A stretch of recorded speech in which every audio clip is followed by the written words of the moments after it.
They say Thornhill Asylum was swallowed by the forest long before the last brick crumbled, as if the woods themselves were trying to hide something that had stained the soil too deeply to forget. Locals still refuse to walk past the tree line after dusk. Even in daylight, the air there feels wrong, too cold, too still, as though listening. On the morning the state surveyors arrived, fog clung to the ground in coiling bands, creeping through their boots like curious fingers. They joked to keep the unease at bay, but their laughter sounded muffled, absorbed by the moss-draped trunks. Nothing should have been growing that thick over land abandoned for a century. Nothing should have been moving beneath it. When their shovels struck metal, the forest seemed to inhale. A single rusted lockbox, heavy as guilt, surfaced from the earth as if pushed upward by something desperate to be remembered, or desperate to escape. The moment they lifted it into the light, the wind stopped. The birds fell silent. And one of the surveyors swore the ground trembled, ever so slightly, as though something below had shifted in its sleep. No one knew then what had been buried here for 100 years, or why the people of the nearby town crossed themselves whenever Thornhill was mentioned. But by nightfall, the first of the surveyors would be missing, and the others would learn, far too late, that some histories are not forgotten. They are waiting. The discovery began with nothing more than a patch of soil that didn't look quite right, an uneven rise at the base of a rotted retaining wall, half hidden beneath layers of dead leaves. The surveyors had been walking the perimeter for hours, mapping out boundaries, marking trees, and grumbling about the remoteness of the place, when one of them noticed that the ground felt strangely compact under his boot. It wasn't the soft, spongy forest floor that covered most of Thornhill's abandoned land. It was hard, deliberate, as though someone had packed the earth with purpose a long time ago. Curiosity overcame routine, and they dug. The deeper the shovels went, the more the soil seemed to cling, heavy and unwilling to give way. When the metal blade finally struck something solid, the sound reverberated with a hollow ring that didn't belong in nature. Each team member paused, exchanging brief, unsettled looks before brushing away the dirt to reveal a corner of rust-flecked iron. As they excavated further, the shape became clear, a small lockbox, dense enough that lifting it required 2 people. Though choked with rust and tangled roots, the box bore remnants of markings, lines that once formed letters or symbols but had been violently scratched out. It resembled evidence from an old crime scene, a relic someone had tried very hard to erase from history. The moment it surfaced from the soil, the surrounding air shifted. The trees stilled. Even the insects seemed to stop buzzing. One of the surveyors later said it felt like the forest was holding its breath. They tried to open it right there, but the lock held firm against every tool they had. The metal was cold, unnaturally so, and the worker who carried it back to the shed swore he felt a faint vibration coming through his gloves, like something quietly tapping from inside. Their radios began acting up as they walked, static bursts, distant scratching noises, and once, a whisper that none of them admitted to hearing clearly. Inside the equipment shed, they tried again. Crowbars bent. A hammer cracked. Each time a tool struck the box, the echo seemed too loud, too deep, as if resounding from somewhere far below the floor. When the lock finally snapped, it wasn't triumph they felt but a wave of inexplicable dread, as though they had trespassed into a place they were never meant to enter. The lid creaked open slowly, revealing tightly bound documents wrapped in deteriorating cloth, ink-stained and fragile, bearing Thornhill Asylum's crest and warnings scrawled in a hand that looked frantic and afraid. The disappearance began so subtly that no one realized anything was wrong until long after the danger had already settled over the forest. After uncovering the lockbox, the survey team returned to their temporary camp with an uneasiness that none of them spoke aloud. Darkness fell early that evening, swallowing the trees in a heavy, unnatural stillness. A few of the team members claimed they heard movement in the woods, too rhythmic to be wind, too slow to be an animal, but they brushed it off and focused on cataloging the strange documents they had found. The only clear decision they made was to continue exploring the site at first light, unaware that the forest had already chosen who among them would never see the sunrise. Sometime after midnight, the first man vanished. His tent was found unzipped, his boots missing, but his radio and flashlight were still inside. There were no footprints around the campsite except their own, yet the ground bore long, shallow impressions, as if something heavy had been dragged silently through the underbrush.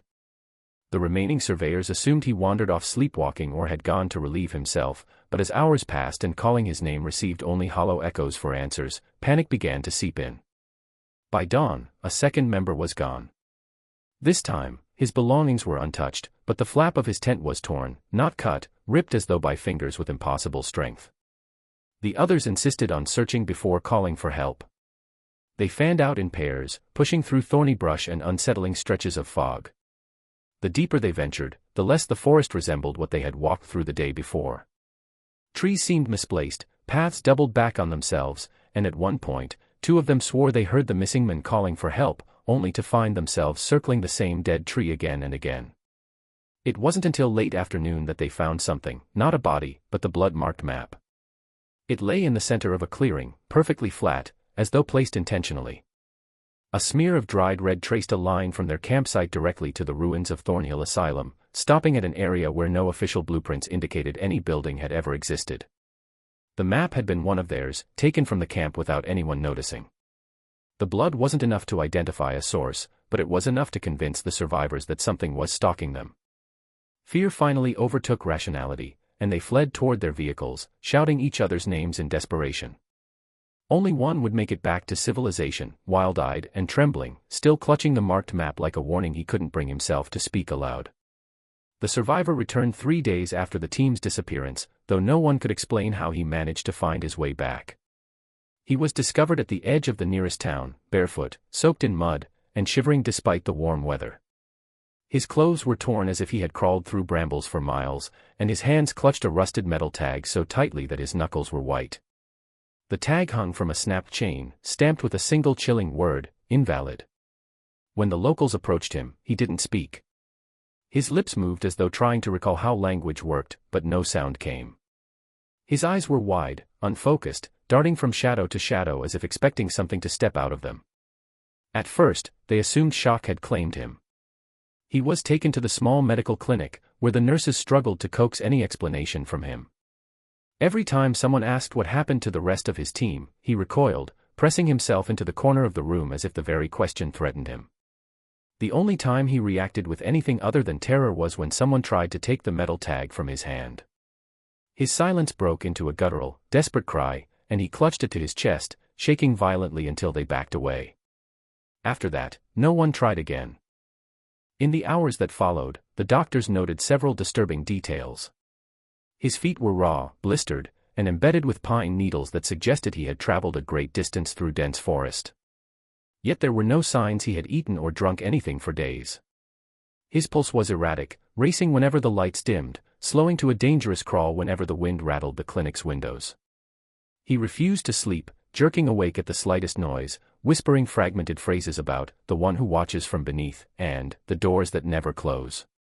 The words came out in rasps, barely audible, but consistent enough to suggest he wasn't simply hallucinating. The most unsettling change came the next morning, when he finally attempted to speak clearly.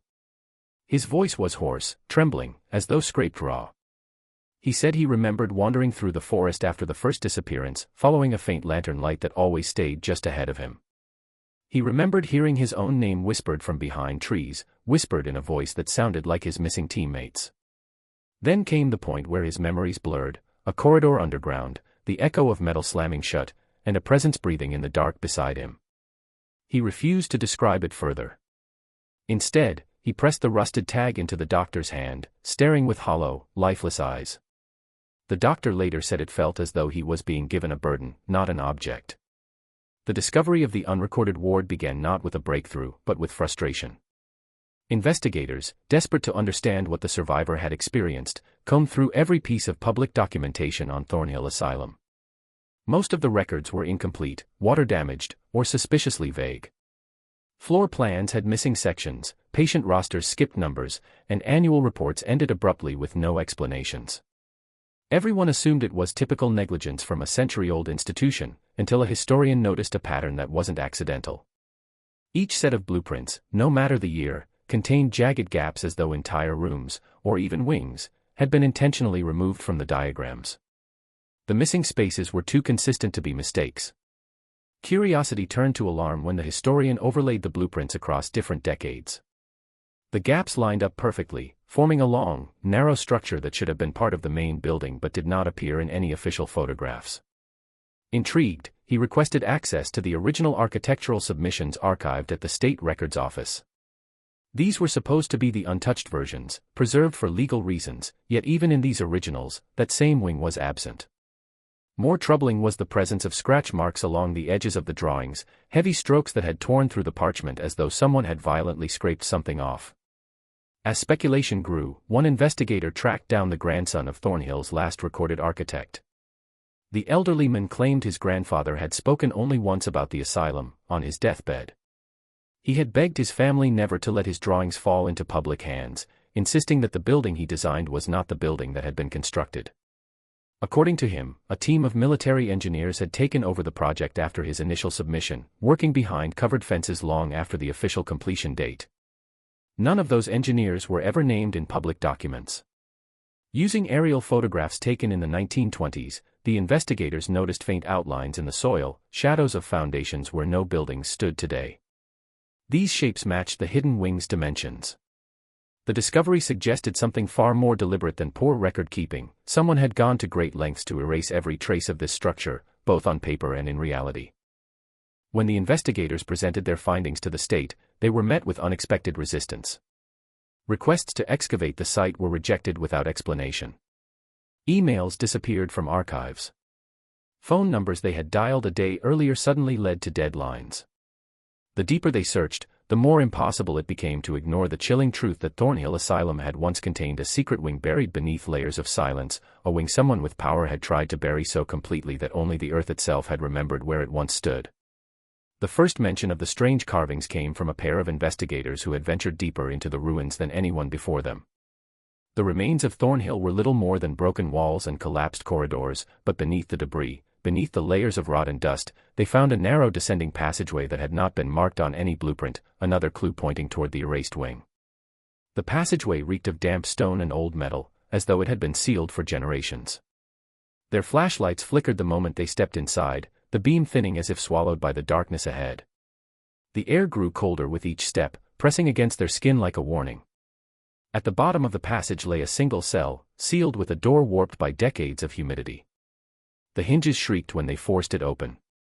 Inside, the space was barely large enough to kneel, let alone stand. It was carved entirely out of stone, no bed, no fixtures, no remnants of furniture. Just walls that were too smooth to have been shaped by standard tools. What captured their attention were the markings covering every inch of those walls. They were not random scratches or desperate notes.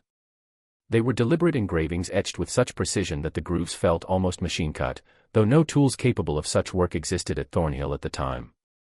The carvings formed cryptic warnings arranged in spiraling patterns. Some were simple phrases repeated again and again, others were complex sequences that read like predictions. One investigator traced a line that read, "Two seek answers, one returns," written in a tight loop that never seemed to fully close. Another wall carried a haunting phrase, "The ground remembers what the living forget." But what unsettled them most were the references to events that had occurred only recently. Dates and brief descriptions matched the survey team's disappearance, the survivor's return, and even the discovery of the lockbox, carved into the stone as if they had been there for decades waiting to come true. One investigator insisted that the carvings must have been added later by trespassers, but the depth and age of the groove suggested otherwise. Moss and mineral deposits had formed inside them over many years, proving the etchings were far older than the modern events they described.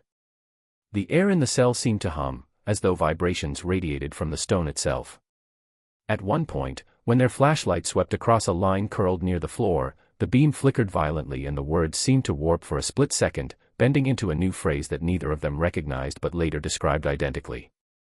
They left the cell shaken, unable to explain how a century-old stone chamber could contain warnings about events unfolding in the present, or why the patterns felt less like messages left by a person and more like the desperate attempts of the walls themselves to communicate something no living thing should ever hear. The cylinder was discovered by accident, tucked inside a false bottom of a warped filing cabinet that had been salvaged from Thornhill decades earlier and forgotten in a county storage room. When investigators pried the back panel loose, dust billowed out in clumps and the cylinder rolled into view as if it had been waiting for someone to notice it. It was old, far older than anything else they'd recovered, its wax surface scratched yet surprisingly intact. A single word had been etched faintly along the rim, "Confession."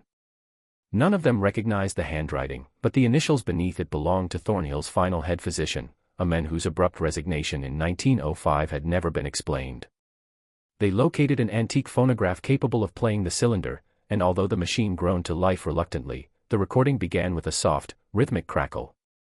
Then came the doctor's voice, strained, trembling, nothing like the confident physician described in historical notes. He spoke as if afraid someone was listening just beyond the frame of the recording, pausing frequently to swallow or catch his breath. The first minutes sounded like a man unburdening himself, admitting that Thornhill housed more patients than officially listed.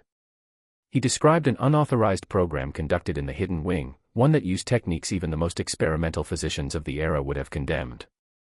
His tone shifted between guilt and dread, as though memory itself terrified him. As the recording continued, his words darkened. He spoke of subjects who reacted to the treatments with unnatural resilience, their bodies adapting in ways no medical theory could explain. One patient in particular consumed most of his confession. The doctor refused to speak the subject's name, claiming it had become unsafe to repeat. He described episodes where this patient's vital signs would vanish for hours, only to return stronger. He detailed nights when the staff heard breathing in rooms they swore were empty. Eventually, he admitted they constructed the stone cell deep underground not as a treatment chamber, but as a containment measure. At one point, the doctor's voice dropped into a whisper and the cylinder crackled so violently that the investigators leaned in to hear. He confessed that the patient had ceased dying, an impossibility he repeated several times in disbelief. He claimed the experiments awakened something that had been dormant, something that fed on the isolation and darkness forced upon it. His final words were nearly unintelligible, spoken in rushed gasps. He warned that the entity had learned to mimic voices and memories, that it could draw people toward it the way a lantern draws insects. The cylinder ended abruptly with a metallic clatter, as though knocked from the table mid-sentence, leaving the investigators in a stunned silence as they tried to comprehend whether the doctor's fear had been madness or a final, urgent truth. The first lantern appeared at the edge of the forest on a moonless night, a faint, wavering glow that didn't belong to any campsite or ranger station. A pair of investigators spotted it while reviewing soil samples near the tree line. At first, they assumed a hiker had wandered too far in, but the light moved with a strange rhythm, slow, deliberate, almost cautious. When they called out, the lantern paused, as if listening, then drifted deeper into the woods without a sound. No footsteps. No snapping branches. Just the soft pulse of its glow weaving through the darkness. They exchanged uneasy glances but dismissed it as a trick of distance or fog. It wasn't until the second lantern appeared on the opposite side of the woods, matching the first in movement and brightness, that their skepticism began to crumble. Over the next several nights, more lanterns emerged. Always after sunset, always moving in patterns too synchronized to be random. Some hovered low to the ground, swaying like pendulums. Others floated higher, weaving between skeletal branches as though held aloft by invisible hands. The lights never flickered with the natural inconsistency of flames. Instead, they glowed steadily, giving off no heat, no sound, and no identifiable source. One investigator attempted to approach a lantern that had drifted unusually close to the access road. He took 10 slow steps toward it, and the lantern remained still. On the 11th step, it shot backward with unnatural speed, vanishing between the trees as if pulled by a force that didn't abide by human movement. Reports from nearby residents began to surface around the same time. Families living near the woods claimed they saw lights drifting past their windows in the early hours of the morning. A farmer swore he saw a lantern hovering above the old well on his property, illuminating the ground beneath it with a soft, unnatural glow. Children insisted they heard whispers outside their bedrooms, faint murmurs carried on still air. Most of the adults dismissed these accounts as hysteria returning with the rumors of Thornhill, until one night a lantern appeared on a quiet residential street, gliding silently above the asphalt before turning toward the forest and fading into the darkness. After that, even the skeptics stopped speaking with confidence. The investigators monitoring the area eventually realized the lanterns weren't random occurrences. They were forming paths, slow, looping trails that always converged toward the ruins of Thornhill Asylum. The routes traced through old foundations, across overgrown courtyards, and finally toward the sealed underground passage. It was as if the lights were guiding something, or preparing a path that hadn't been walked in decades. Those who observed the patterns closely couldn't shake the feeling that the lanterns were not signals meant for the living, but invitations for something waiting beneath the earth, reminders that its time of isolation was coming to an end. The stirring began long before anyone recognized it for what it truly was. At first, the changes were subtle, too small to be alarming, too irregular to form a clear pattern. Soil near the ruins began to shift, not from rainfall or erosion, but in shallow, circular depressions that looked disturbingly similar to footprints. Small animals avoided the area entirely, darting away with bristled fur whenever forced too close. The air grew colder near the old foundations, the kind of temperature drop that didn't follow weather patterns but felt instead like a presence drawing heat inward. Most dismissed these details as the natural decay of a forgotten place. Only those who had analyzed the doctor's confession understood the significance of each new anomaly. The lantern's nightly routes became more erratic as if responding to some signal underground. Their glow brightened, their movements sharpened, and sometimes they dipped low enough that the investigators could see the ground beneath them tremble in response. Devices malfunctioned near the ruins. Compasses spun without stopping. Batteries drained within minutes. A seismologist reviewing underground activity noted faint vibrations that didn't match tectonic activity, rhythmic pulses, spaced like breaths from beneath the earth. Yet when equipment was recalibrated, the readings vanished, as though the ground itself had learned how to hide its movement. The survivor, still housed in the clinic, grew increasingly agitated at night. He woke screaming, clawing at the walls, insisting that something was remembering its name. He claimed to hear footsteps pacing beneath the floorboards. When asked to describe what he sensed, he said only that the presence felt familiar, as though it had followed him out of the forest and now lingered at the edges of his vision, waiting for the right moment to fully step back into the world. His pulse spiked whenever the lanterns appeared in the distance, even though he could not possibly have seen them from where he lay. Investigators who ventured near the sealed underground passage reported strange sensations, a pressure behind the eyes, a low hum vibrating through their bones, the unmistakable feeling of being watched from a place too dark to see. One swore she heard breathing behind the stone, slow and deliberate, matching the pattern of vibrations recorded by their failing instruments. The carvings in the whispering cell also shifted subtly, or so witnesses claimed. Lines that once carried warnings now appeared to form incomplete sentences, as if the messages were still being written by unseen hands. Then came the night when the lanterns converged, forming a ring of pale, hanging light around the ruins. For the first time, the ground trembled loudly enough for the entire forest to feel it. Birds shrieked and fled. Trees groaned. And from deep below, a hollow, resonant sound echoed upward, a slow exhale, the unmistakable release of something that had waited a century for the world to disturb its rest.